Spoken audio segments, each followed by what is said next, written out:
Muy bien. Hoy vamos a terminar el libro de Habacuc, primero Dios. Nos toca el capítulo número 3, ¿verdad? Y con este capítulo vamos a terminar este estudio.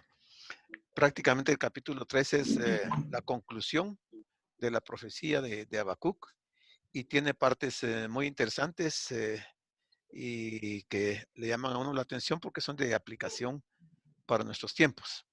Entonces vamos a ir haciendo énfasis cuando veamos algunos de esos versículos y obviamente ustedes pueden participar. Yo les voy a pedir que para que, como este estudio se graba y la grabación salga lo más limpio posible, que desconecten sus micrófonos y solo cuando quieran participar lo conectan, porque si no se oyen los ruidos, entonces la grabación sale un poco alterada y que no se oye bien. Pero ahí como la idea es que esto se va a la radio y otras personas también las ven para que sea fácil para ellos comprender lo que hablamos. Bueno, entonces, dicho esto, empezamos. Habacuc 3. Aquí tenemos nuevamente algunas oraciones de Habacuc. Vimos que desde el capítulo 1 él empezó con oración. Y la oración de él conllevaba una serie de preguntas que en el desarrollo del libro el Señor se las fue contestando. Y eso impactó a Habacuc. Entonces, Habacuc comenzó este libro diciendo, Señor, ¿por qué no haces algo? Así empieza Habacuc. Y ahora dice, al final, Señor, ten cuidado, no hagas demasiado, en tu ira no olvides tu misericordia. No lo dice exactamente con esas palabras, pero es parafraseado lo que él dice al final de este libro. Y hay una imagen aquí bien interesante que es parte de este capítulo 3 y que es bien importante. Eso lo vamos a ver más adelantito en capítulo 3 siempre, versículos 17 y 18.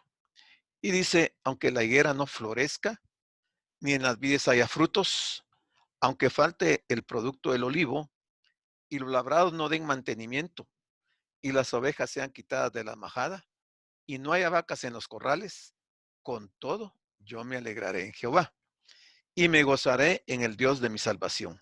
No voy a comentar nada de esto porque al final hay algunos comentarios de este texto, pero es un texto muy bonito y que es finalmente eh, la, el cambio de criterio del profeta y cómo él se conforma a, a esta parte después de todo lo que el Señor le anuncia y hace y resalta el aspecto de la fe, que es donde él se va a enfocar. Entonces, Habacuc estaba haciéndole preguntas a Dios, pero después concluyó su libro expresando una gloriosa experiencia de la gloria de la presencia de Dios, con una gran exclamación. Fue una nota elevada de alabanza. No podremos encontrar una fe más segura, más firme, que la que se expresa en la última parte de este libro.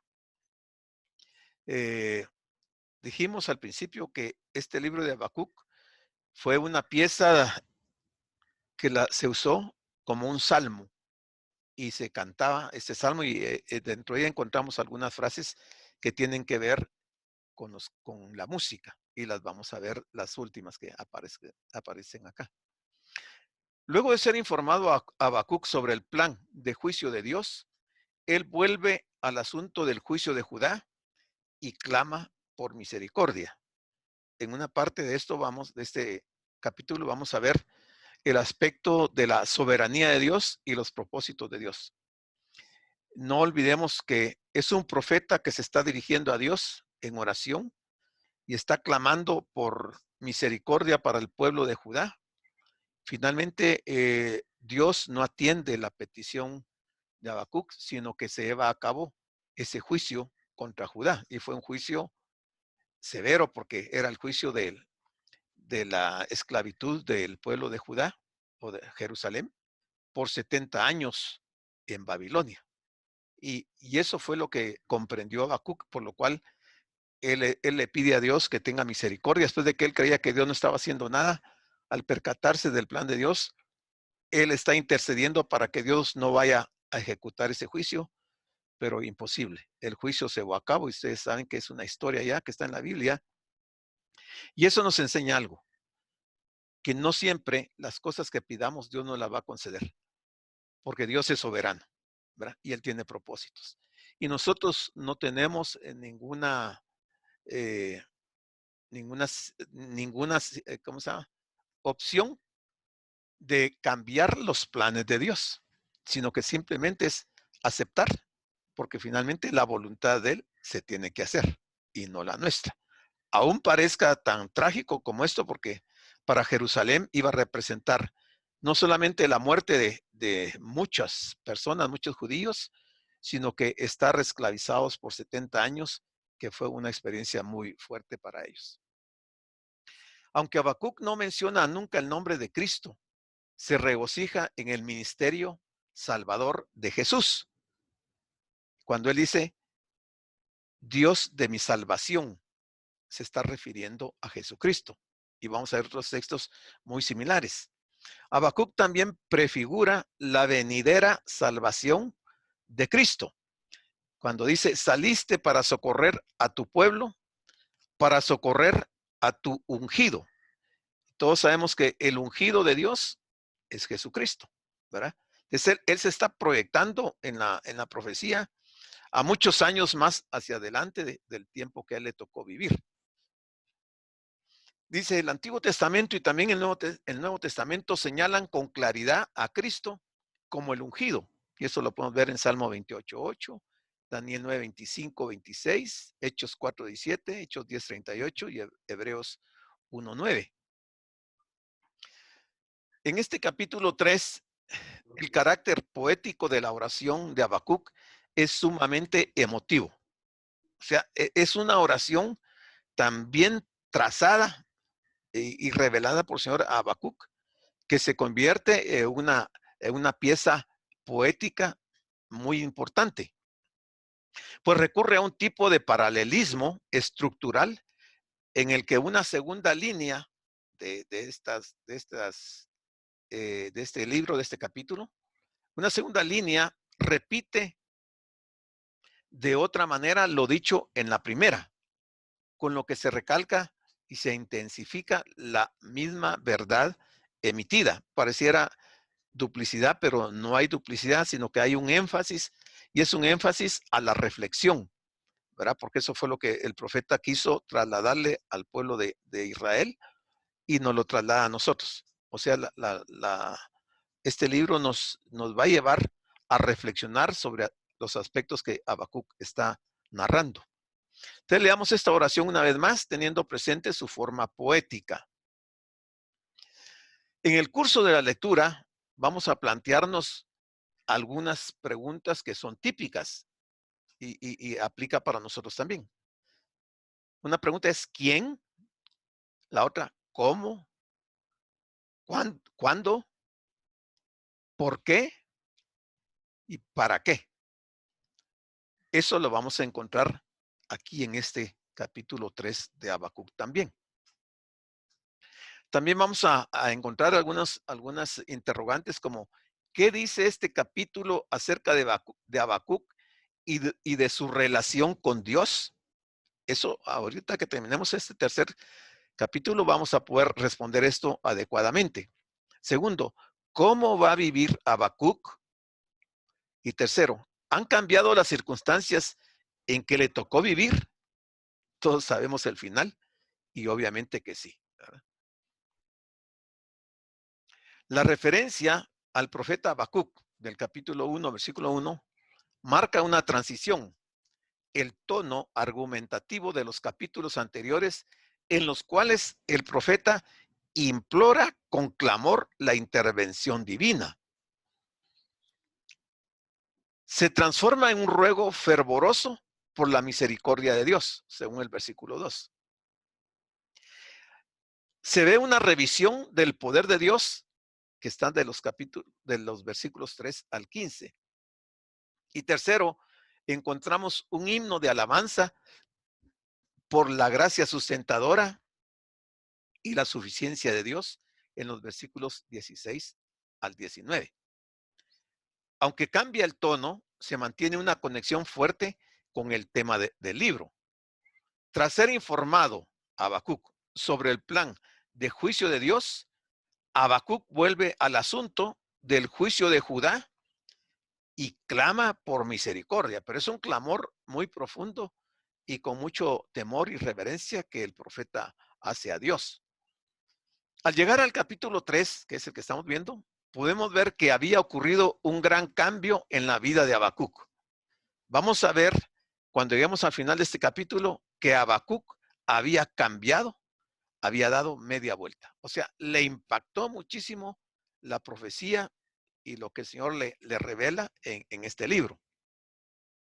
Primero, en los primeros 2 versículos vamos a encontrar nuevamente otra oración del profeta, porque hemos visto en los capítulos anteriores que constantemente Habacuc estaba orando.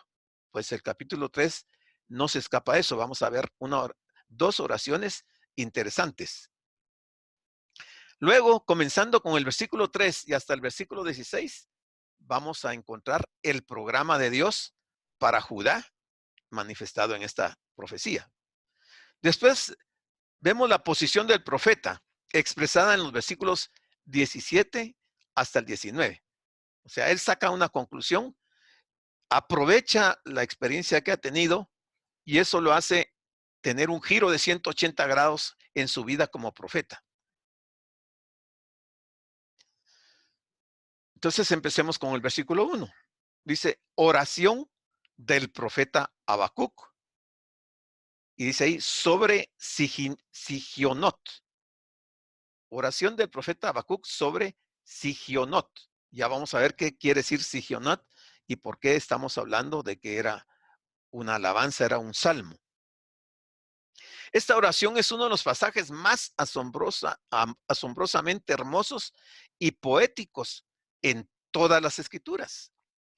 El profeta vuelve al pasado y recuerda lo que Dios ha hecho en el pasado. O sea, el profeta hace una retrospectiva de la vida del pueblo de Israel y la presenta de tal manera que si uno no tiene cuidado en leer este libro, no se da cuenta y no entiende uno el libro, porque él se va a referir a cosas del pasado del pueblo de Israel. Y eso es lo que convence a Habacuc de que puede confiar en Dios. O sea, analiza, digamos, lo que le ha pasado al pueblo de Israel en años anteriores y entonces él sabe y puede determinar cómo es que Dios va a actuar, en este caso con Judá. No vivimos guiados por una fe ciega, sino que vivimos con un Dios que ha actuado en el tiempo y en el espacio, que ha hecho algo, que ha dejado indeleblemente grabada su voluntad. Si ustedes ven ahí, está marcado en amarillo y subrayado y con letra roja su voluntad, porque ese es algo que la iglesia siempre ha tenido como un error de no considerar la voluntad de Dios y cuando hay necesidades personales, uno ora a Dios, pero uno quiere que Dios haga lo que uno está pidiendo. Y Dios no actúa así. Dios va a hacer su voluntad. Dice, grabada su voluntad en el progreso de los acontecimientos humanos. Y aquí está la palabra sigionot. Tiene que ver con la música. Hay algunos que opinan que puede ser alguna indicación musical que le daba instrucciones al músico de cómo interpretar esta obra. Otros opinan que se trata de un instrumento musical. Y ya vamos a ver por qué lo tratan de esa manera, de acuerdo a las costumbres judías. Esta oración de Habacuc fue una expresión de poesía hebrea, una canción con una elevada alabanza. O sea, no es cualquier tipo de alabanza, es una alabanza muy profunda.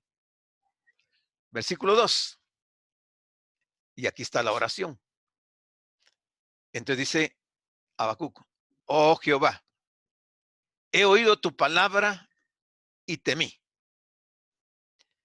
Qué importante es oír la palabra de Dios. Importantísimo. Pero en este caso, y debido a las circunstancias, Habacuc dice, y temí. ¿A cuánto les ha pasado en su experiencia como cristiano, haber oído la palabra de Dios y haber entrado en pánico? El que quiera contestar, me levanta ahí la mano, le conectamos el micrófono. ¿Quién ha tenido la experiencia de haber oído la palabra de Dios y entrar en temor por lo que dice la palabra? ¿Ah? No. Yo. Usted, hermana Termita, cuéntenos. Bueno, cuando estaba en el hospital y que me diagnosticaron la enfermedad, que, que el Señor ha querido que supere gracias a Él, eh, yo renegué.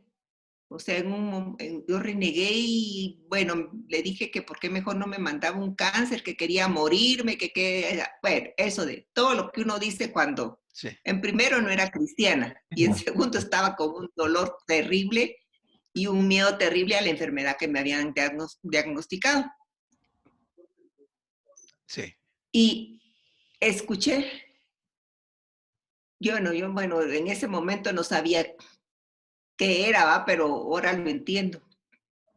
Mis nietas estaban pequeñas y algo así como que si prefería que algo malo les pasara a ellas, que si no estaba yo tranquila con que yo lo podía superar, con que yo tenía la fortaleza para salir adelante y no una de esas niñas, ¿no? Que les fuera a pasar algo. Ya, ya. Pero básicamente no hubo directamente haber oído algún texto bíblico.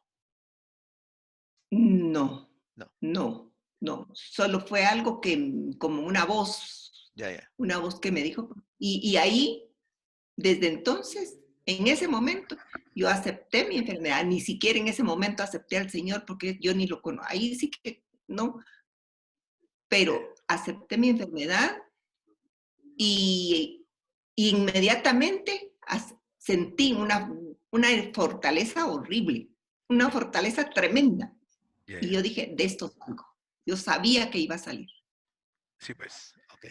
Bueno, esta es la experiencia que tiene, y miren que es una oración lo que está expresando aquí Habacuc. Dice: oh Jehová, he oído tu palabra y temí. Y ya vimos en el capítulo 1 y capítulo 2 cómo Dios le habló y le respondió sus preguntas. Pero él entra en ese temor. La experiencia gloriosa que Habacuc pasó en la torre de vigía y esa paciente espera por una respuesta de parte de Dios, le llevó al punto de tener una verdadera fe. O sea, aquí resalto yo algunas palabras interesantes. Una es la paciencia, cuando Dios le habla a uno, cuando hay una petición que es importantísima para uno. En el caso de Habacuc, él sin duda ya imaginaba lo que le iba a pasar al pueblo de Israel, a Judá, a Jerusalén, y entonces está temeroso. Pero finalmente desarrolla una verdadera fe cuando llega al final de este capítulo 3, de la cual él no era consciente anteriormente. Él dijo: he oído tu palabra y temí. Ahora, ¿de qué tenía temor el profeta? Bueno, tuvo temor de los planes de juicio de Dios sobre Judá, sabiendo que Dios usaría a los caldeos. Si lo trajéramos a nuestro tiempo, los planes de juicio de Dios, ya no sobre Judá, sino sobre todo el mundo. ¿Y qué es lo que Dios va a usar? Que lo estamos viendo en Apocalipsis. ¿Quién podría decirme que está en temor por lo que viene?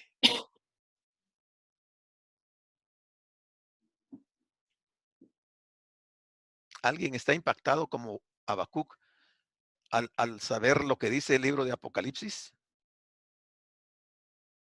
Amén, hermano. Ok. Cuando Habacuc se presenta a Dios para preguntarle por qué no hace nada ante la serie de pecados de Judá, porque Habacuc se había dado cuenta de la forma de vida del pueblo de Judá.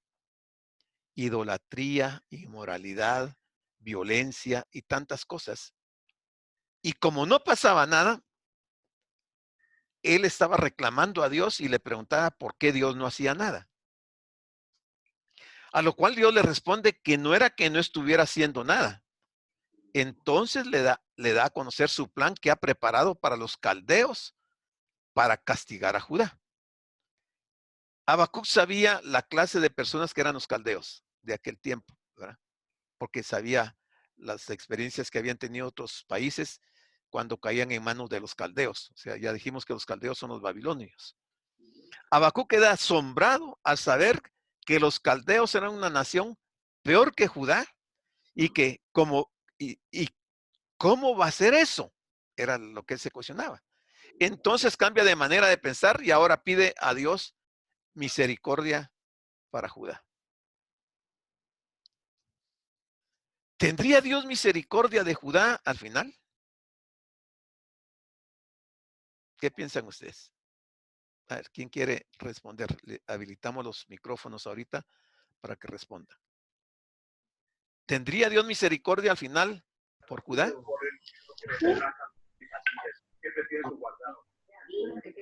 No te oigo bien, Daniel. Sí. No, hermano, porque al final le dio juicio. Ok, Jesse dice que no. Daniel, no te oigo, como que estuvieras muy retirado el micrófono, no sé, solo se oye un murmullo, pero no se distingue tu voz. ¿Alguien más quiere opinar también? En ese momento no, hermano, porque los llevó esclavos 70 años, los dejó que los esclavizaran, pero su compasión va a venir al final. No, pero Su para esa época, misericordia. hablando de ese, Para esa época no. ¿tendría Dios Porque los misericordia para Judá? se fueron como esclavos 70 años en ese momento. ¿Se fueron todos esclavos? 100% del pueblo La de Israel. mayoría. No, la mayoría. Quedaron Pero muchas no personas en Judá, quedaron. ¿verdad? Que Sí, no se las quedaron muchos llevaron a en Judá. esclavitud. Y además hubieron situaciones como las que vivió Daniel y sus amigos, en donde se ve la misericordia de Dios. Se ve la voluntad de Dios. Se ve el propósito de Dios para haberlos llevado. Pero quedó un buen número de personas en Judá que no fueron llevadas. O sea, Sí. dentro del juicio hubo misericordia, ¿verdad? Dios tuvo misericordia. No para todos, ¿verdad? Porque como hablamos, la mayoría que estuvo en los 70 años esclavizado, pues la pasó muy mal, ¿verdad? Ahora mirando a nuestro tiempo, parecería que hoy Dios no estuviera haciendo nada con respecto al mal y a las injusticias. ¿No lo han visto ustedes en algún momento así, como que Dios no está haciendo nada con todo lo que estamos viviendo en este mundo? ¿No se han preguntado ustedes en algún momento, ¿y Dios por qué no interviene? Y si es algo personal, ¿y Dios por qué no me ayuda? ¿Y Dios por qué no me responde? ¿Y Dios por qué ha cerrado sus oídos a mi petición? ¿Y por qué sigo sufriendo mucho más? Ok, vamos a ver. ¿Hay alguien que quiere opinar? Creo que Kushi. Yo opino. Ah, Jaimito. Sí, pero ese criterio no lo comparto. Nosotros somos siervos de Dios. Él tuvo para favor nuestro hacernos sus hijos Sí, y darnos para nosotros su gracia, que es un regalo. correcto. Entonces, uno no debe de cuestionar a Dios. Él sabe lo que está haciendo Sí, y Él está trabajando. Él está preocupado de todo lo que sucede. Y todo lo que sucede en el mundo no es nada comparado con el universo. Seguramente hay habitantes en otras latitudes y seguramente hay otras cosas peores que las que pasan aquí. Dios siempre está pendiente de todo. Y exigirle, reclamarle que nos oiga, que haga esto, que el otro, yo creo que es impertinente. Dios sabe lo que hace. Nosotros tenemos que pedirle lo que Él ya nos ofreció: seguridad, esperanza, Vida eterna. sabiduría, fe. Eso es lo que Dios nos puede dar en la medida que Él lo considere. Pero que me saque la lotería no se lo voy a pedir yo a Dios. Sí. Porque Ok. eso no lo consigo. Esto Ok. es puro materialismo. Sí, gracias por tu opinión, ¿Verdad? Jaimito. Vamos a oír otras opiniones y luego yo hago un comentario. Kushi, ¿querías decir algo? ¿Te está apagado el micrófono? Ok. Bueno, realmente recordemos que no todos tenemos el mismo nivel de fe. Aún los apóstoles le dijeron al Señor, aumentanos la fe. Entonces, algunas personas tienen más fe que otras. Y ante los embates de la vida, cuando se está pasando por el desierto, cuando se está sufriendo una enfermedad severa, uno a veces cuestiona a Dios, porque todos oramos a Dios.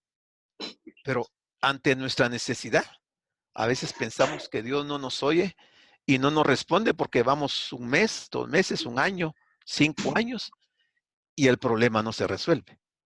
Entonces caemos en esa situación. O sea, aún los profetas, algunos de ellos entraron en depresión ante situaciones difíciles que les tocó vivir. Porque tenemos que entender que somos personas de carne y hueso y que tenemos una naturaleza humana, una naturaleza adámica, que en los momentos de crisis flaqueamos.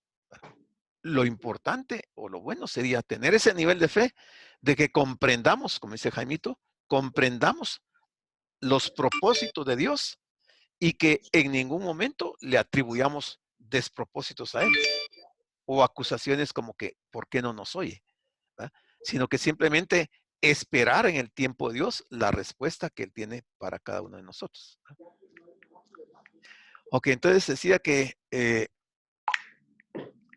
Dios no estuviera haciendo nada con respecto al mal y a las injusticias que vivimos, pero si nosotros pudiéramos ascender a una torre de vigía, como aquella del profeta Habacuc, y tener nuestros pies en la fortaleza, como los tenía Habacuc, el panorama sería diferente. Entonces pudiéramos asimilar y pudiéramos interiorizar esa gran verdad de que el justo vivirá por fe. No es fácil, no es fácil.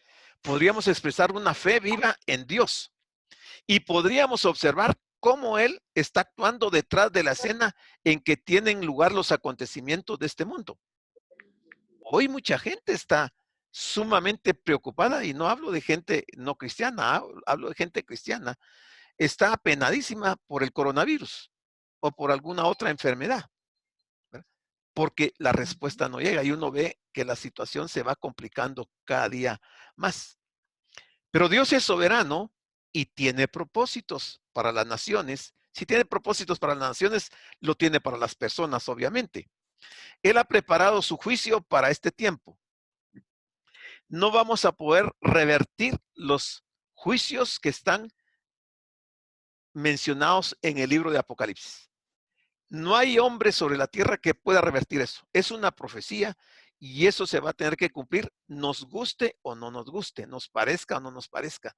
No podemos tener alardes de fe y decir, como yo soy cristiano, yo voy a quedarme para ese periodo y van a ver que yo voy a poder superarlo. Esa sería una tontera, ¿verdad? Tratar de hacer eso. Entonces dice, y no nos hemos dado cuenta, lo que nos corresponde hacer es pedirle misericordia, como lo hizo Habacuc. La profecía debe cumplirse. No hay forma de hacer a un lado la profecía.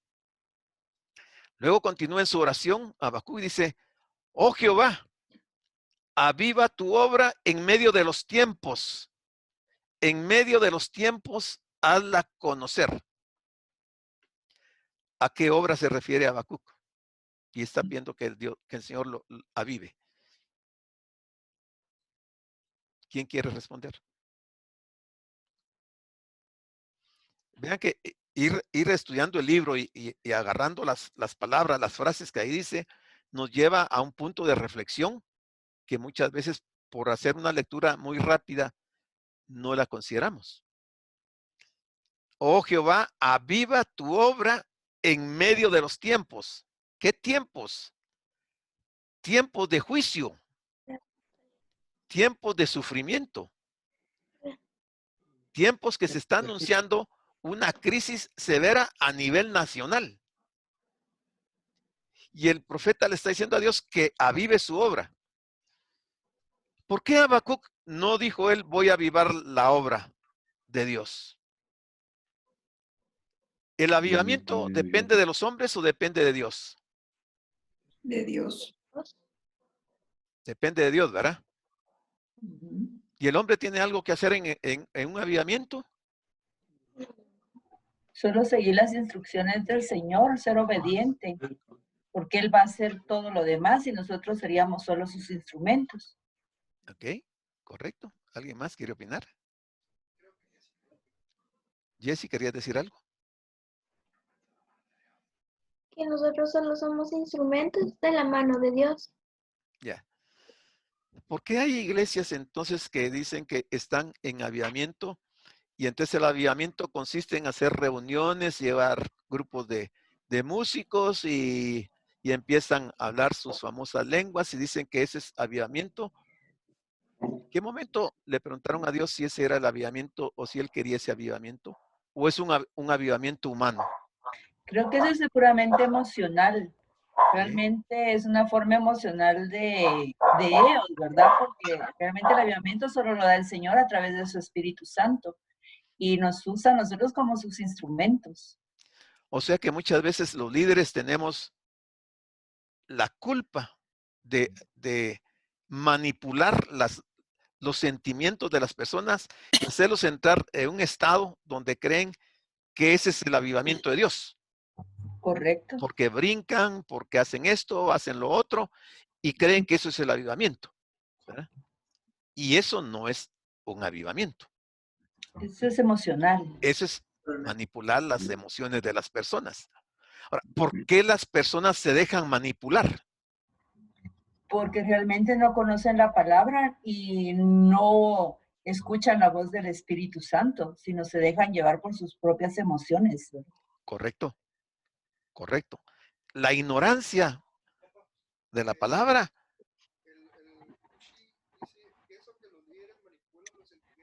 Puede lleva a la muerte. Mi pueblo por falta de conocimiento perece, dice la palabra del Señor. Que los líderes manejan Cuchi, ¿puedes hablar por el micrófono para que todos oigan? ¿Me escuchan? Sí. Sí.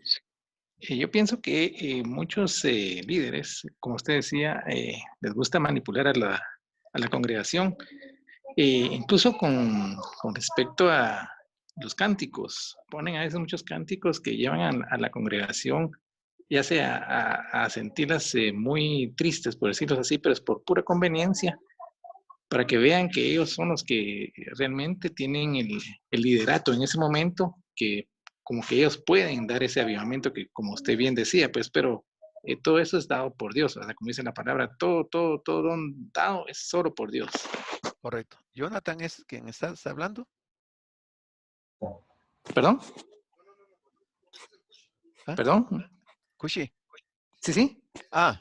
Ok, perdón. Sí, yo pensaba que alguien más estaba hablando. Sí, eso es un falso avivamiento, ¿verdad? Aquí el profeta está pidiéndole a Dios que avive la obra, ¿ya? En esos tiempos difíciles. En medio de los tiempos dice, hazla conocer. La oración de Habacuc nos muestra que el avivamiento es una obra de Dios, no es un logro del hombre. Tenemos que entender bien eso, porque a veces venimos de diferentes iglesias y venimos influenciados por esas prácticas que se tienen en otras congregaciones. Pero claramente sabemos que El avivamiento es una obra de Dios y no es un logro del hombre. Ahora, hay cosas que el hombre puede y debe hacer para un avivamiento. Eso sí, ¿en qué consiste? Simplemente en clamar a Dios y suplicar por su obra de avivamiento. O sea, suplicarle a Dios, ¿verdad? Eso es a lo más que podemos aspirar nosotros como cristianos, pero es Dios quien va a dar el avivamiento. Ahora, ¿qué entendemos por avivamiento? Mucha gente cree que es brincar, que es hablar jerigonzas, que es tener buenos grupos de músicos y estar todos un desenfreno ahí, cuando realmente nada que ver con lo que es un avivamiento. ¿Eh? Al mismo tiempo, esto debe de ser una oración personal, decir, Señor, avívame, no que avive a otros, que nos avive a nosotros, que nos dé avivamiento a cada uno de nosotros. A menudo culpamos a la iglesia por pecado, por corrupción, por flojera, por no orar, por falta de poder espiritual o lo que sea. Y nos olvidamos que nosotros somos la iglesia. Entonces, el avivamiento es individual, no es colectivo. Porque una persona que no conoce la palabra de Dios, que no ora y no entiende lo que es un avivamiento, a cualquier cosa que él mire que sea incluso sensual, cree que es avivamiento. Y nada más alejado de la realidad que eso, porque solamente se dejan guiar por el sensualismo de la persona, porque las notas musicales de los instrumentos los hacen o los ponen en una condición de sentirse diferentes, aunque la persona sea un bandido, sea una pecadora, una persona que nada que ver, que no ha nacido de nuevo. ¿Cómo puede haber avivamiento así? A estas personas podríamos preguntarles, ¿hablas de Jesús con otros? Porque si hay avivamiento, lo primero que hay que hacer es hablar de Jesús con otros. Pero ¿qué hablamos con otras personas? ¿Cuáles son nuestras conversaciones? ¿Cuál es el motivo de nuestra conversación? Quizás mucha gente ni siquiera saben que somos cristianos, porque nunca hablamos de Jesús, nunca hablamos de la palabra de Dios. Pero mucha gente en ese estado dice que está en un avivamiento. Cuando está dentro de la iglesia y cuando hay música que los lleva a esos estados de emoción. Luego dice Habacuc en esta oración, en la ira, acuérdate de la misericordia. Interesante. Aquí Habacuc ha entendido lo que Dios le ha dado como respuesta a todas sus preguntas. Ahora él dice, en la ira, acuérdate de la misericordia. Y recordemos que Dios es misericordioso, ¿eh? Y Él puede obrar misericordia. Aviva tu obra, o sea, es el conocimiento de la severidad del juicio de Dios, llenó de temor santo a Habacuc, como si el poder de Dios no se hubiera hecho evidente en mucho tiempo. El profeta pidió al Señor que lo avivara o que lo resucitara para repetir sus obras poderosas de salvación a favor de su pueblo Israel. Eso es lo que finalmente está concluyendo el profeta en relación al avivamiento. Hablando de este programa de Dios, creemos que aunque ninguno es mencionado por nombre, hay 3 hombres que podrían haber estado en la mente del profeta. Recordemos que dijimos que él hace una retrospectiva de la vida del pueblo de Israel, de los acontecimientos, y entonces él distingue por lo menos 3 nombres, aunque no da los nombres, él distingue eso que se está dando en la profecía. Esto es un salmo sobre lo que Dios ha hecho a través de los hombres. Los hombres no son aquí mencionados por nombre, pero creemos que en los versículos del 3 al 6 se señaló al patriarca Abraham. Después, en los versículos 7 al 10, podríamos ver a Moisés. Y en los versículos 11 al 15 parece estar presente la figura de Josué, el sucesor de Moisés. Y hay que estar muy despiertos al leer la profecía para comprender que aunque no están los nombres de estos tres personajes líderes del pueblo de Israel, Habacuc se está refiriendo a experiencias que ellos tuvieron en su momento en su relación con Dios. Versículo 3, dice Habacuc, Dios vendrá de Temán. Ya vimos quién era Temán cuando estudiamos Abdías. ¿Se recuerda alguien quién era Temán? Vamos a habilitar los micrófonos. ¿Quién era Temán?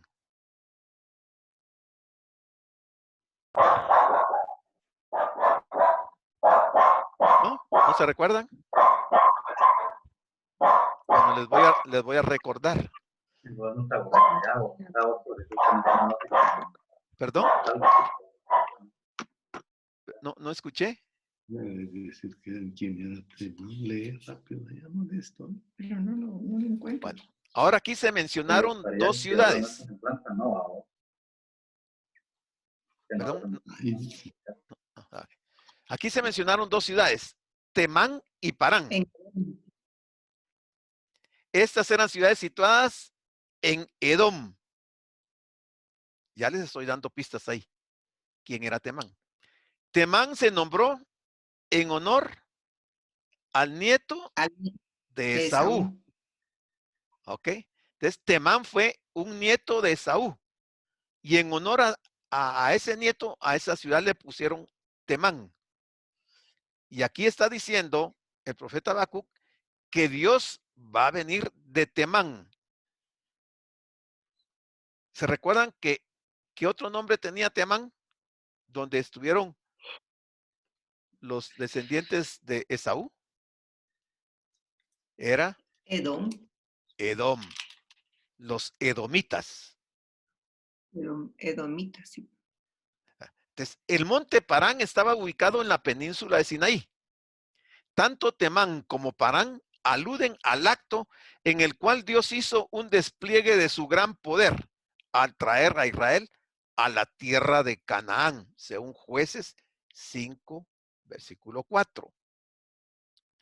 Y luego continúa diciendo Habacuc, y el santo desde el monte de Parán. Y ahí está una palabra, Sela. Ya la vimos. Le dice, Dios vendrá de Temán y el santo desde el monte de Parán. ¿Quién es el santo?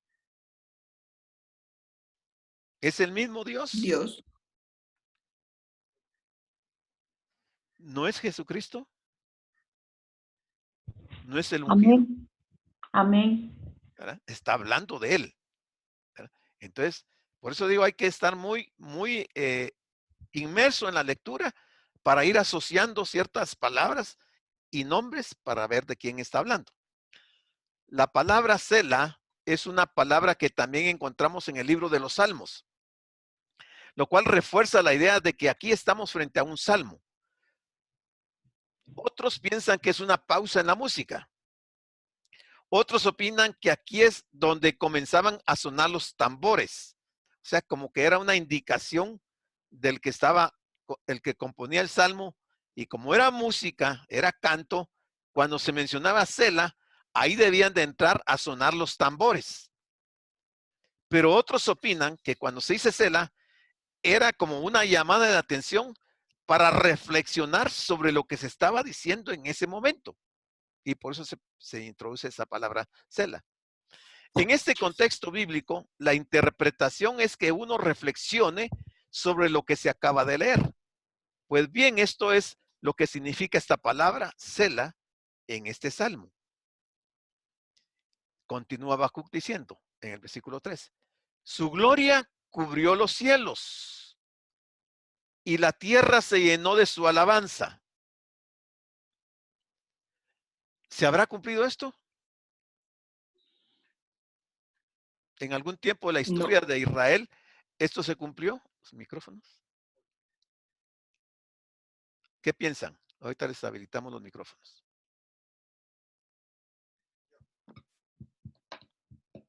¿Quién quiere opinar?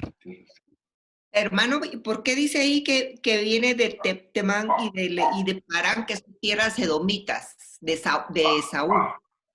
porque esa tierra inicialmente era de Israel, pero por la desobediencia de Israel, la tierra de Israel se partió en muchas porciones en donde estuvieron algunas gentes que no eran directamente israelitas, pero que todo ese territorio era de Israel. O sea, está hablando que de ahí va a venir, ¿verdad? O sea que por su desobediencia perdieron todo eso, perdieron esas tierras y pasaron, pero bueno, Esaú era también hijo de Jacob. Pero no era el hijo de la promesa. Pero no era el hijo de la promesa, sí. ¿Verdad? O sea, y aquí Dios está tratando con sus hijos, ¿verdad? Los que son descendientes de Abraham, de Isaac y de Jacob. No está tratando con los hijos de Ismael. Con ellos no está tratando de momento. Va a tratar con ellos al final. Y va a tratar con todas las naciones. Pero él en este momento está tratando, ya trató con Israel. Israel no respondió. Se volcó a los gentiles y ahora está tratando con nosotros. Pero de entre los gentiles no todos somos creyentes. No todos hemos nacido de nuevo. Entonces, ¿y él va a tratar con ellos? ¿Será que ahí está hablando del futuro? Por supuesto, por supuesto. ¿Verdad que porque dice, y la tierra se llenó de su alabanza. ¿Cuándo se va a llenar la tierra de su alabanza? En el milenio. En el milenio y en la eternidad, ¿va? Entonces aquí Habacuc se está yendo, se está proyectando en su profecía a muchísimos años adelante de lo que él está viviendo en ese momento. Él está profetizando lo que va a ocurrir. O sea, por eso hemos visto en diferentes libros que las profecías se dan para el momento que se está viviendo, pero se dan para otros periodos de tiempo en las personas con quien Dios está tratando y se proyecta hasta el milenio y hasta la eternidad, ¿verdad? Entonces aquí se está refiriendo a eso. Entonces el cantor debía detenerse viendo la parte musical y tomar debida nota de ello. Y el cantor tenía que detenerse y tocar los tambores aquí al encontrarse con la palabra Selah. Ya hemos dicho que el propósito era llamar la atención a lo que se decía, o sea, reflexionar. Aquí tenemos realmente un cuadro realmente hermoso de la gloria y la maravilla de Dios. Su gloria cubrió los cielos y la tierra se llenó de su alabanza. Y eso no ha tenido lugar aún, pero fue algo cierto en cuanto se refería a Abraham y a los israelitas cuando ellos salieron de Egipto. Al comienzo hubo alabanzas en sus corazones, pero fue algo parcial, no fue total. Y lo que está hablando la Biblia es de toda la tierra. Ya no solo la tierra de Israel. Aquí la proyección es hacia, en una forma mundial, todas las naciones, ¿verdad? Que es lo que va a pasar en ese periodo. Luego en el versículo 4 dice Habacuc, y el resplandor fue como la luz. Aquí hay algo ya de trasfondo. Rayos brillantes salían de su mano. Y ahí estaba escondido su poder. El resplandor fue como la luz, rayos brillantes salían de su mano y ahí estaba escondido su poder. ¿A qué nos referimos? Cuando el Señor regrese a llevar su iglesia, esa gloria estará presente. Pero cuando Él venga a la tierra a establecer su reino, su resplandor será como la luz. Y en la visión del profeta, él tenía estos rayos brillantes que salían de su mano. Ahí se ocultaba el poder. Es decir, que la gloria de Dios estaba cubriéndole hasta llegar a tal punto de que no se le podía ver. Y vamos a ver de qué está hablando. Está hablando de la gloria de Shekinah, que protegió y dirigió a Israel en su salida de Egipto. Y a través del desierto era la manifestación típica de su presencia, como el sol. Dios extendió su resplandor glorioso tanto en los cielos como en la tierra. ¿Se recuerdan que cuando Israel iba por el desierto, una nube durante el día los cubría y en la noche una columna de fuego? Esa era la gloria de Dios que los acompañaba. Pero en este caso, como decíamos, era una manifestación parcial de esa gloria de Dios. Pero la profecía está diciendo que va a ser en toda la tierra. Y ya el Señor dio manifestaciones, señales de que Él lo hace y lo ha hecho. Bueno, dice el versículo 5. delante de su rostro iba mortandad,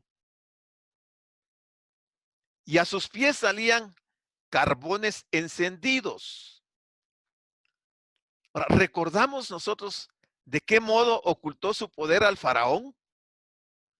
Y luego lo mostró mediante actos repentinos de su milagrosa intervención. ¿Nos recordamos de eso? Yo creo que sí. Se detiene y hace temblar la tierra. Mira y estremece a las naciones. Se desmoronan los montes sempiternos. Las antiguas colinas se postran ante él. Sus caminos son eternos. Aquí se ve cómo la naturaleza misma reaccionaba ante la presencia de Dios. Temblaban los montes, humeaban, habían relámpagos, truenos, y todo se alteraba ante la presencia de Dios. Estas palabras pueden aplicarse a la época de Moisés. Aquí es donde ya aparece Moisés. Y Habacuc está hablando de eso. De la época de Moisés en Egipto y a las plagas que tuvieron lugar ahí. Pero también puede aplicarse a Abraham cuando se tuvo que trasladar a Egipto porque había un hambre muy grande a causa de la gran mortandad que había en la tierra. Habacuc recuerda el juicio que vino como resultado de la desobediencia de Israel al pacto dado en el monte Sinaí, según Éxodo 5:3, números 14:12, mostrando la intervención soberana de Dios a través de sus juicios. O sea, nadie que rompa el pacto de Dios, que viole el pacto de Dios, va a quedar exento del juicio de Dios. Se levantó, dice, hablando a Habacuc, se levantó y midió la tierra. No es que agarró una cinta métrica y fue a medir la tierra. Recordemos que Dios le dijo a Abraham que él le iba a dar esa tierra. Dios la había medido. Le señaló los términos, el principio y el fin, donde el pueblo de Israel tenía que morar. Ya había medido la tierra. En Deuteronomio 32:8 leemos: cuando el Altísimo hizo heredar a las naciones, cuando hizo dividir a los hijos de los hombres, estableció los límites de los pueblos según el número de los hijos de Israel. Lo que leemos aquí fue un hecho sorprendente y de grandes alcances. Luego dice Habacuc también, miró e hizo temblar las gentes. Está hablando siempre de Moisés. Los montes antiguos fueron desmenuzados. Los collados antiguos se humillaron.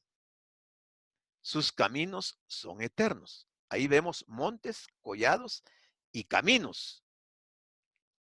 El universo entero responde con temor a la aproximación del Dios Todopoderoso. Si Dios se aproximara a la tierra en la cual nosotros estamos, ¿qué creen que ocurriría? Y es una razón poderosa por la cual Dios no se acerca a la tierra él como persona. Envía a su Santo Espíritu, envió a su Hijo, que es el mismo Dios.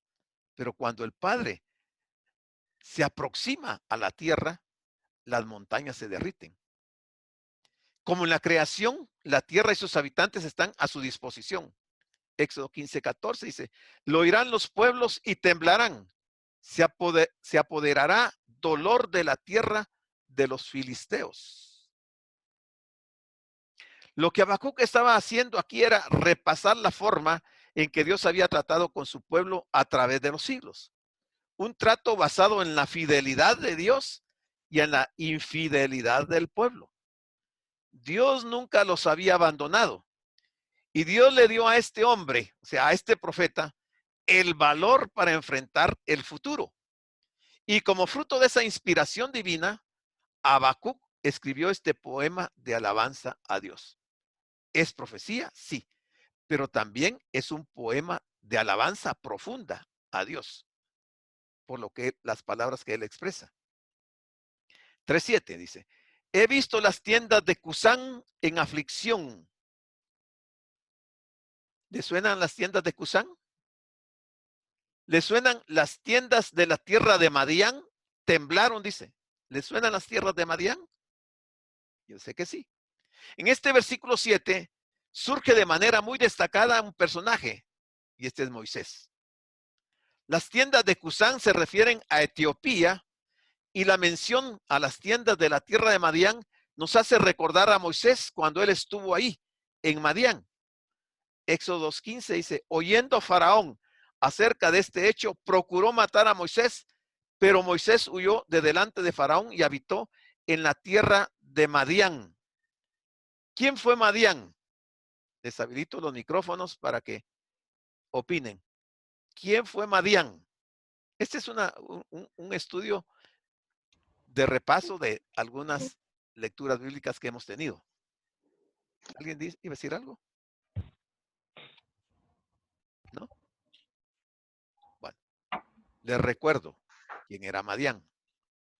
Los madianitas fueron un pueblo semita, descendientes directos de Abraham, por línea de su hijo Madián. Fue el cuarto hijo concebido por el patriarca Abraham con Cetura, según Génesis 25:2. La esposa después de Sara. Correcto, cuando ella fallece, ella fue su esposa. Cuando ella se casa con Cetura. Correcto. Y de ella nace Madián.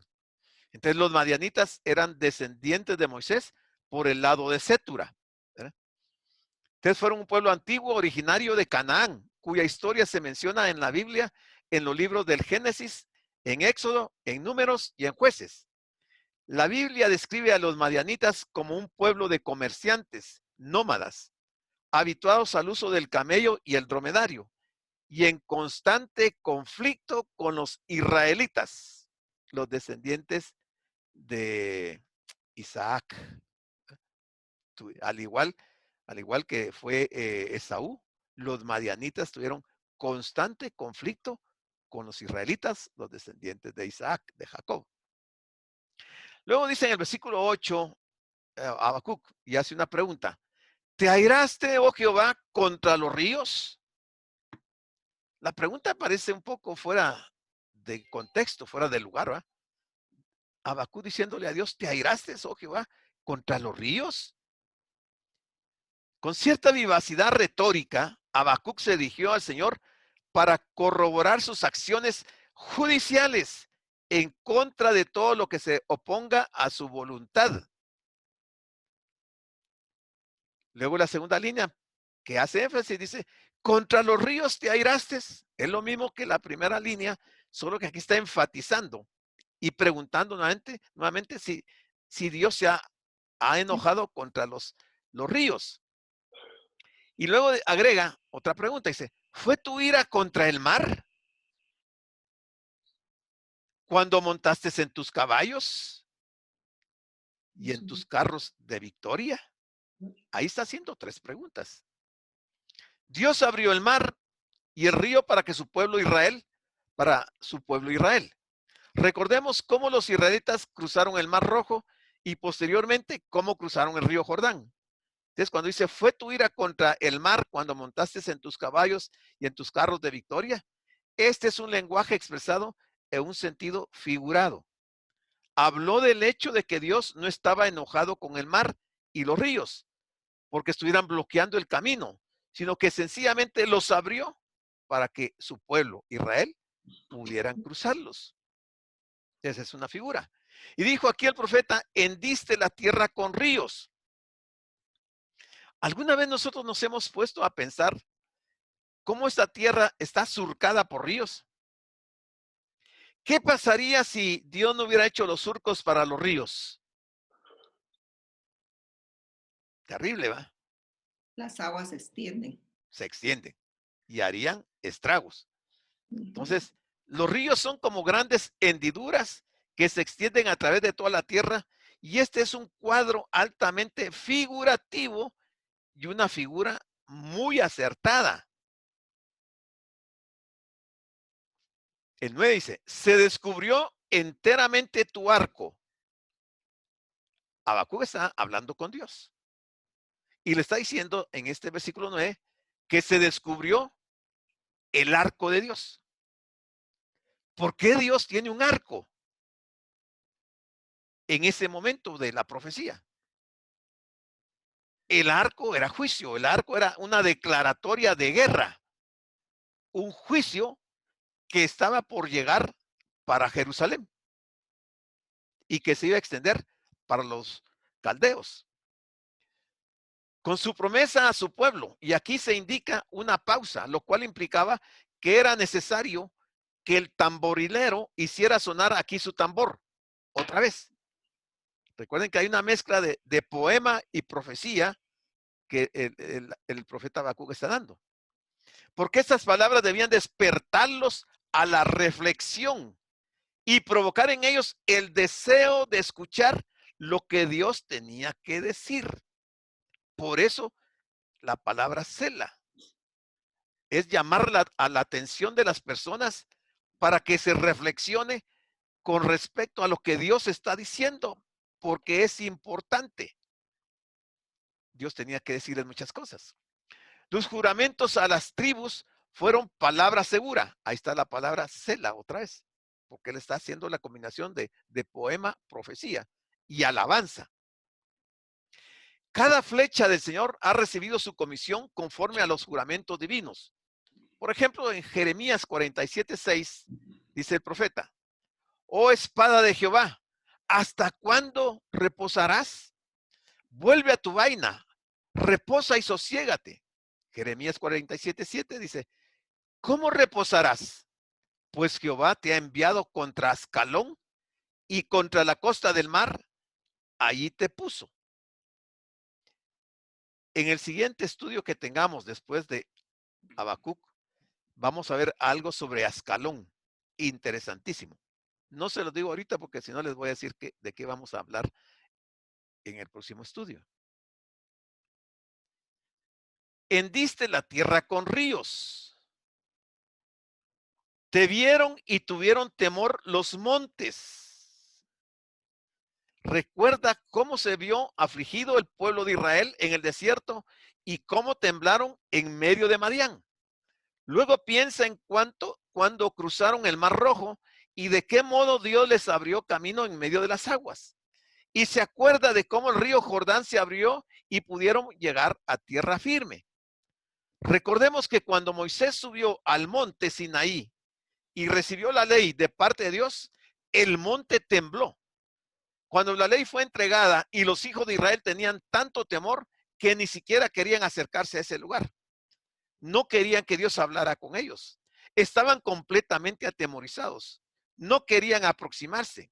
No querían que Dios les hablara de ninguna manera, porque la presencia de Dios era terrible en el monte Sinaí. Pasó, dice, la inundación de las aguas. El abismo dio su voz.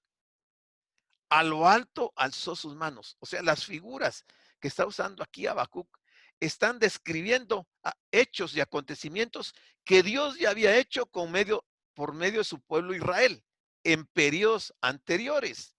Y entonces Habacuc lo está diciendo con palabras figurativas, pero está trayendo a colación eventos que eran una realidad que los judíos los conocían.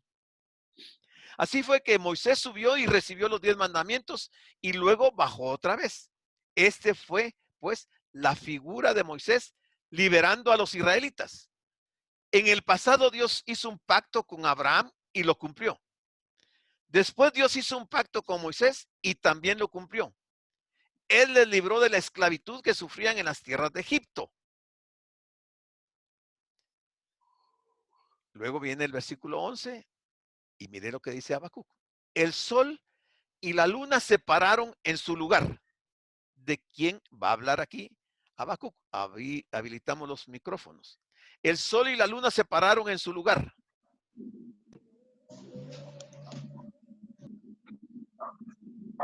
¿Quién va a opinar? ¿De qué personaje va a hablar aquí? Hermano, disculpe. ¿Sí? Hermano, cuando el sol se detuvo fue cuando Josué peleó con sus enemigos y Dios permitió que el sol se detuviera para exterminarlos. Perfecto, esa es la respuesta. Aquí va a traer a colación a Josué. Ya habló de Moisés, ya habló de Abraham.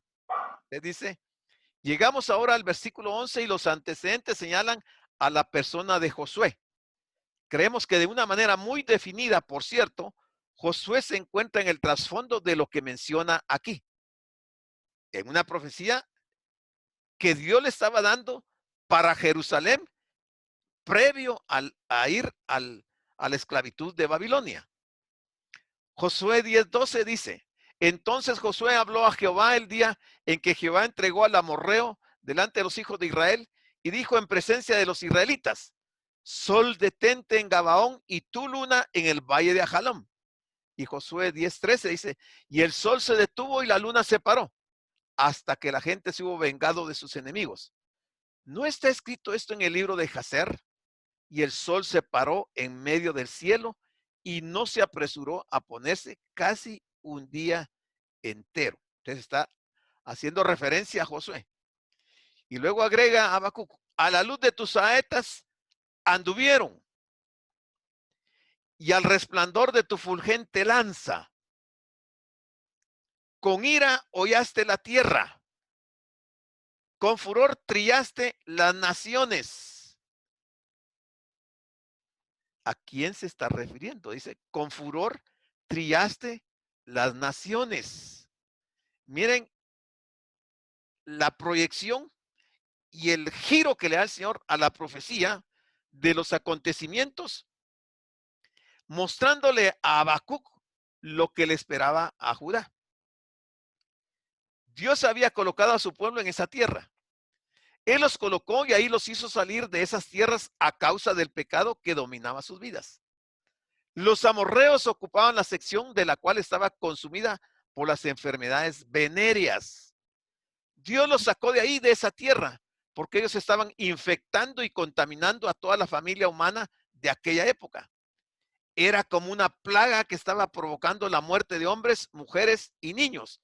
Esta era parte del diario vivir de los israelitas que vivían en el reino del sur, en Jerusalén. Y aquí el profeta está manifestando lo que Dios va a hacer con ellos, que ya le ha anunciado que va a llegar Babilonia para llevarlos esclavos. Pero dice, era gente que estaban transmitiendo enfermedades venéreas y esas enfermedades estaban matando hombres, mujeres y niños. Esa era una condición de inmoralidad del pueblo de Israel. Cuando dice hollaste, el término se emplea con frecuencia para ilustrar las invasiones militares y la ejecución de juicio. El 13 dice, saliste para socorrer a tu pueblo. El mismo Señor sostiene como un diálogo con él mismo. Y a veces se dirige a Habacuc, y a veces se está dirigiendo al pueblo de Israel, y a veces está dirigiendo a otras naciones. Y es lo que hay que diferenciar en esta profecía. Saliste para socorrer a tu pueblo, para socorrer a tu ungido. Mire a qué época se está yendo Habacuc. Socorrer a tu ungido. Tanto el paralelismo con el versículo 13, tu pueblo, como las alusiones abundantes al Éxodo en el contexto, hacen que esta sea una referencia probable a Moisés y el pueblo escogido de Israel, por una parte, quienes fueron ungidos por Dios y así alcanzaron victoria sobre Faraón y los ejércitos de Egipto. En última, se expresa la anticipación de una liberación futura y definitiva con la llegada del Mesías. Mire cómo la profecía aplica a dos situaciones totalmente diferentes. Mientras Habacuc recordaba cómo Dios había salvado en el pasado a su pueblo, esto le llena de fe por lo que Dios puede hacer justo ahora y en el futuro. Él también declara que la salvación es traída con tu ungido, y el ungido del Señor no es nadie más que el Mesías, Cristo Jesús. Es el único ungido, el verdadero ungido. Luego dice Habacuc, traspasaste la cabeza de la casa del impío.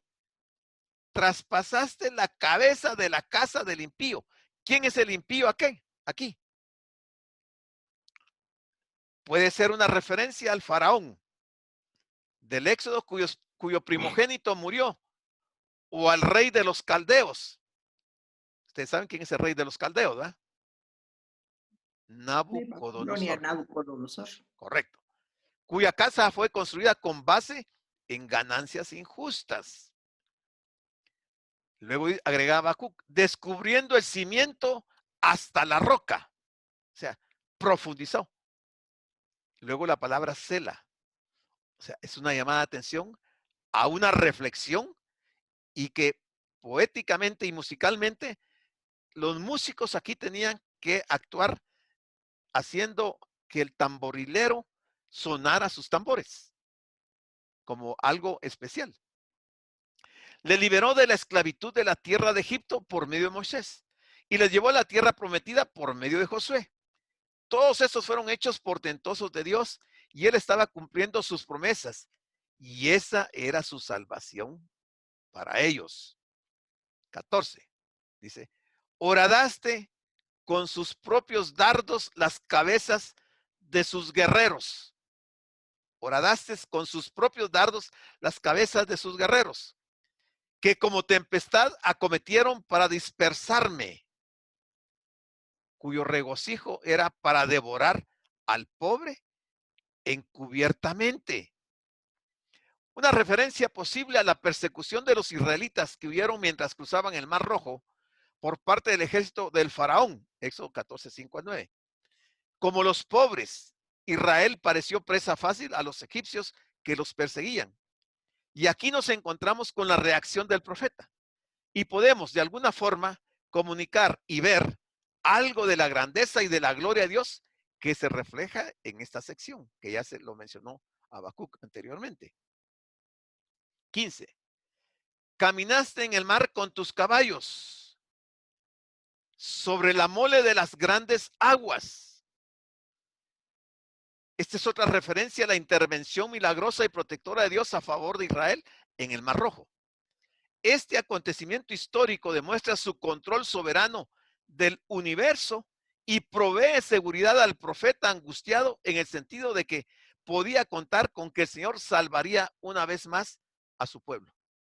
Y todos sabemos que lo salvó después de los 70 años. Mientras Habacuc ora por avivamiento, él comienza a hablar a Dios, quien trae el avivamiento. En este canto de alabanza, como en los salmos, Habacuc glorifica el poder y la majestad de Dios. Es lo que está haciendo Habacuc con estas figuras, glorificando el poder y la majestad de Dios. Recordemos que él está orando, pero también está exaltando los atributos de Dios. Oí, dice, y se conmovieron mis entrañas. A la voz temblaron mis labios, dice el profeta Habacuc. Pudrición entró en mis huesos y dentro de mí me estremecí. ¿Qué hace que el profeta diga que temblaron sus labios, que sintió como pudrición en sus huesos y que se estremeció? ¿Qué hace que le ocurra eso a Habacuc? Habilitamos los micrófonos y vamos a ver quién quiere opinar.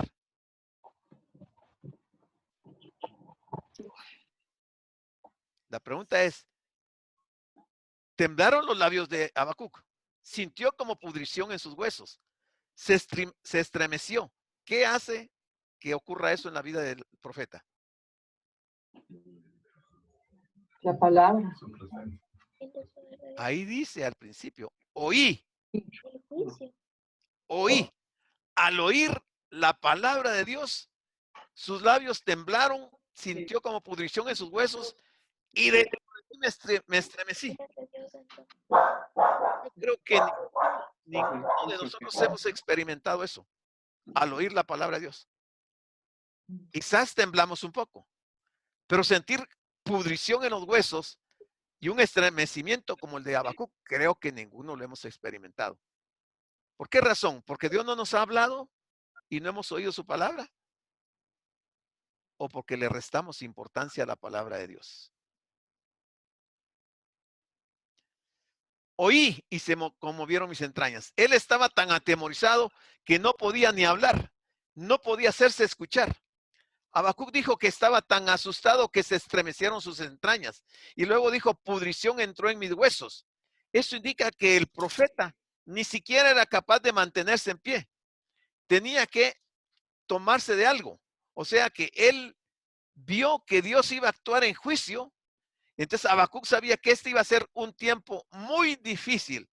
Él dimensionó el juicio que venía sobre el pueblo de Israel y le ocurre esto al oír la palabra de Dios.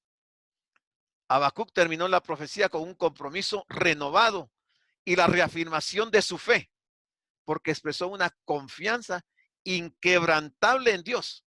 Y eso lo vamos a ver en los siguientes versículos. Pero él, con esa profecía, renovó y reafirmó su fe y terminó confiando inquebrantablemente en Dios. Eso es fe, confiar en lo que Dios está diciendo, en lo que Dios está prometiendo. Dice, si bien estaré quieto en el día de la angustia, cuando suba al pueblo el que lo invadirá con sus tropas. Aquí está, ya rematando la profecía y afirmando y ratificando que los babilonios van a invadir y las tropas van a llegar. Y ese va a ser un día de angustia para los de Jerusalén. El Señor había respondido a la oración de Habacuc y le confirmó que reivindicaría su justicia y en últimas restauraría a un pueblo que para entonces se arrepentiría de todo corazón. Habacuc 2:4.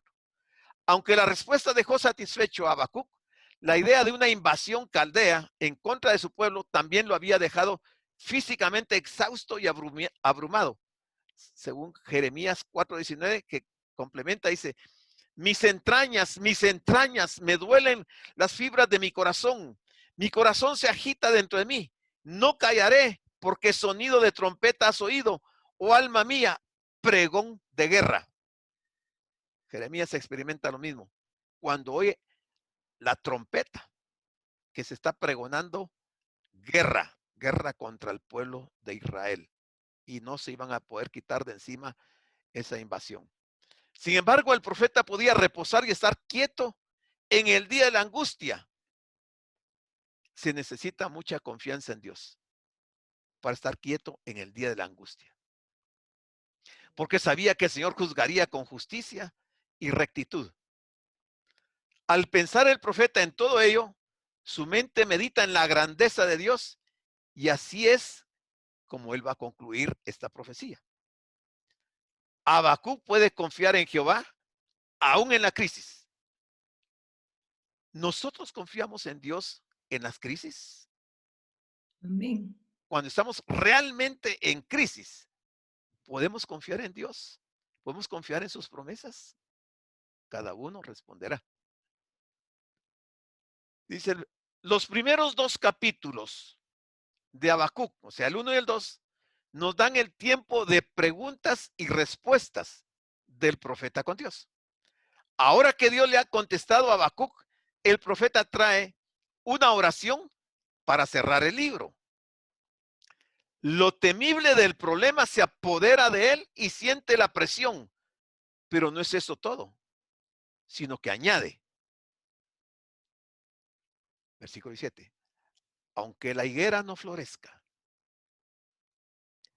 ni en las vides haya frutos, aunque falte el producto del olivo, y los labrados no den mantenimiento, y las ovejas sean quitadas de la majada, y no haya vacas en los corrales.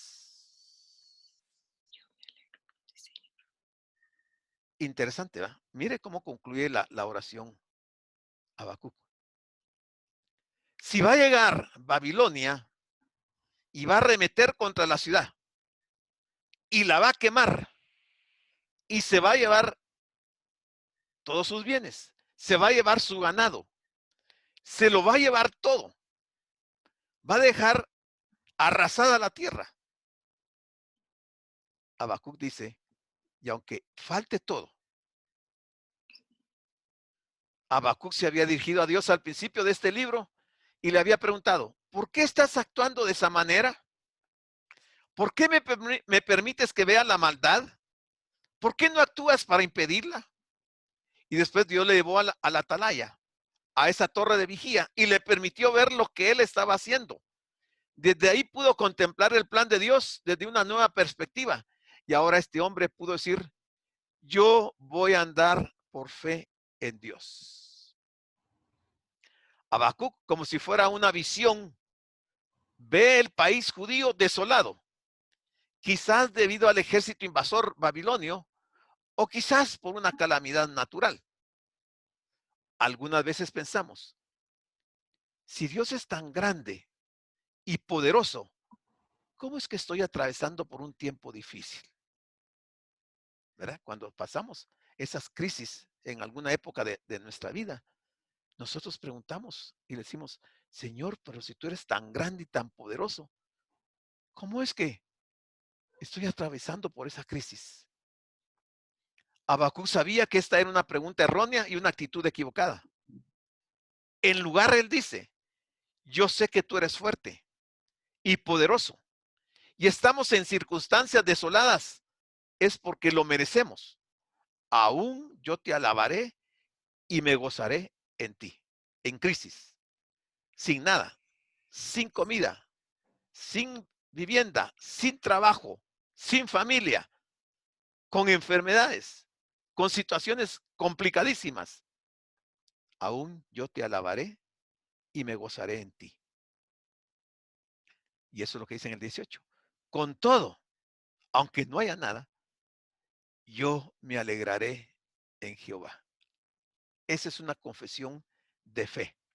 Aquí es donde se materializa Habacuc 2:4. El justo por su fe vivirá.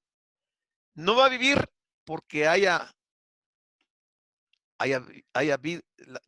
fruto en las vides, porque haya producto del olivo, porque hayan vacas en los corrales, porque hayan ovejas, porque la tierra está produciendo. No vamos a alegrarnos en eso.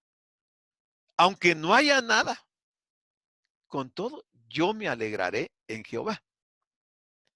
Y no solo me alegraré, sino que me gozaré en el Dios de mi salvación. Mira, ahí introduce la palabra salvación. ¿De qué servían todos los bienes si no había salvación? O sea, lo más importante, al final de cuentas, en nuestra vida, es nuestra salvación. Con circunstancias desoladas como las que él acaba de escribir, Habacuc no podía encontrar alegría en una higuera, o en las vides, o en los labrados, o las ovejas. Pero Dios no cambia. Él aún se puede alegrar en Jehová, porque él nunca cambia. Habacuc no solamente confió en Dios, sino que sacó la idea de la higuera estéril, las vides sin frutos, la escasez del producto de los olivos, la tierra árida o de los establos de ganado vacíos. Lo que hace Habacuc es minimizar esos problemas y recordar que Dios era más grande que todos esos problemas y que lo iba a salvar. Aunque todo lo que era normal y predecible había colapsado, el profeta optó por regocijarse. La obediencia al pacto era un requisito para disfrutar la prosperidad agrícola y pastoril. La obediencia al pacto. Pero la desobediencia daría inicio a las maldiciones del pacto. Deuteronomio 28:15. El profeta afirmó su compromiso con el Señor porque su anhelo y su deseo de gozo radicaban en su experiencia con Dios mismo. Que a pesar de que permanezcan los problemas y la presión siga estando ahí, se puede producir un fortalecimiento del hombre interior que hace que el corazón se regocije y se sienta alegre en medio de las dificultades, y eso fue lo que descubrió Habacuc. El Señor mismo dice, es mi fortaleza. Versículo 19. Jehová, el Señor, es mi fortaleza, el cual hace mis pies como de ciervas y en mis alturas me hace andar. ¿Qué está diciendo? La respuesta de Dios a las dudas de Habacuc no solo prometían la llegada de la ira divina, sino que también proveía seguridad del favor divino y la esperanza. La seguridad y la esperanza no se basaban en las bendiciones temporales, sino en el Señor mismo. Esta es la esencia de 2:4. El justo por la fe vivirá. Cuando habla de mis pies como siervas, dice, así como el agarre firme que tenían las siervas en esas alturas escarpadas, la fe de Habacuc en el Señor le permitió resistir sin resbalar todas las penalidades de la invasión inminente, así como todas sus preguntas y perplejidades. Luego dice, añade aquí a Habacuc, al jefe de los cantores. Recuerden que estábamos viendo que era un salmo también. Sobre mis instrumentos de cuerdas. Ciertamente, vengo en breve. Amén. Sí, ven, Señor Jesús. Muy bien, abrimos los micrófonos.